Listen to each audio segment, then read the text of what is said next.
Thank you. Mr. Takano, you're recognized for 5 minutes. Thank you, Madam Chair. Mr. Secretary, my colleagues on the other side of the aisle want to create some sort of moral panic over gender-affirming surgeries. I've heard from the transgender community that I don't know of that surgeries for minor children are hardly ever, if ever, performed in this country. Is that your understanding of the current state of affairs?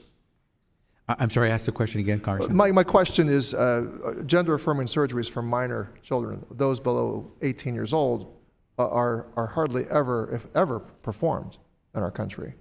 That's right. It's very rare, and it's always done through the consultation with the medical expert. It's extremely rare, and so this moral panic being created by this line of questioning, I think, is meant to inflame Americans' sensibilities about transgender people and stigmatize them. That's my sense of it. I want to turn to your role, Mr. Secretary, as you have responsibility over the Office of Refugee Resettlement and the Administration for Children and Families, correct? Correct. And the responsibility of vetting sponsors to host unaccompanied minors falls within ORR, that's right? To have custody, temporary custody, yes. And temporary custody. Yes. And when you took office in March of 2021, there was a surge of unaccompanied minors presenting themselves in the United States, is that right? That's correct. And it was a significant surge above what had been occurring the year prior. Yes. I imagine your concern was to keep these children safe. Is that correct? That's the primary concern. And the previous administration was criticized, rightfully so, for keeping children locked up in cages. And was it your intention to avoid this scenario repeating itself? Oh, absolutely. And I imagine you were looking to respond to the situation differently than was handled by the administration before.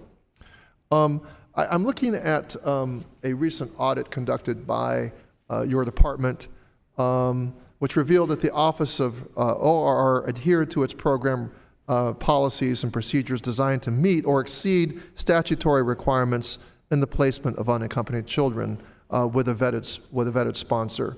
Mr. Secretary, do you believe that the current statutory requirements provide you with enough authority to protect our unaccompanied minors effectively?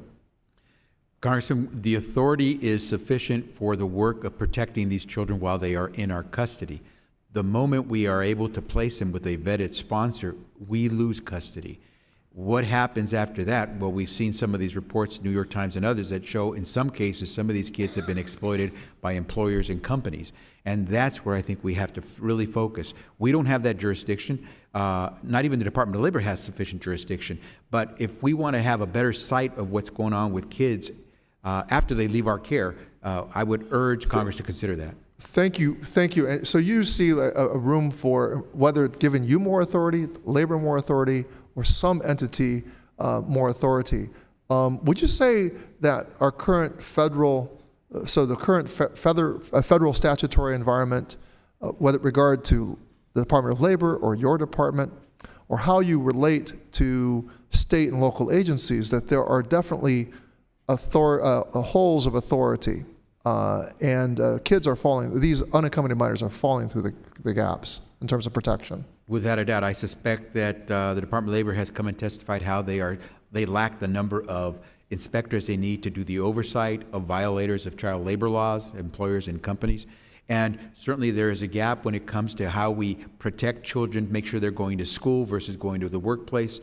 Those are the kinds of authorities that we do not have existing right now. So you don't have the authority, nor say the funding or the staffing, to do case management after you have placed these children, because that's you have temporary custody. You've handed the custody over to these vetted sponsors. But as far as monitoring what goes on with those families, monitoring whether or not they're adhering to sending those kids to school as required by law, you don't have the resources or authority to do with that, do you? You hit the nail on the money, because what you've pointed out is that unlike foster care in America, where a foster child may go to a home, but the foster care agency still has custody over that child, we do not maintain custody once that child is placed with a vetted sponsor. And you don't have any, and there are no resources going to that host family, like in a foster family. They're given some money to take care of that kid. That's correct. So there's no ability for you to do case management post. The link is not there. Thank you. I yield back, Mr. Chairman.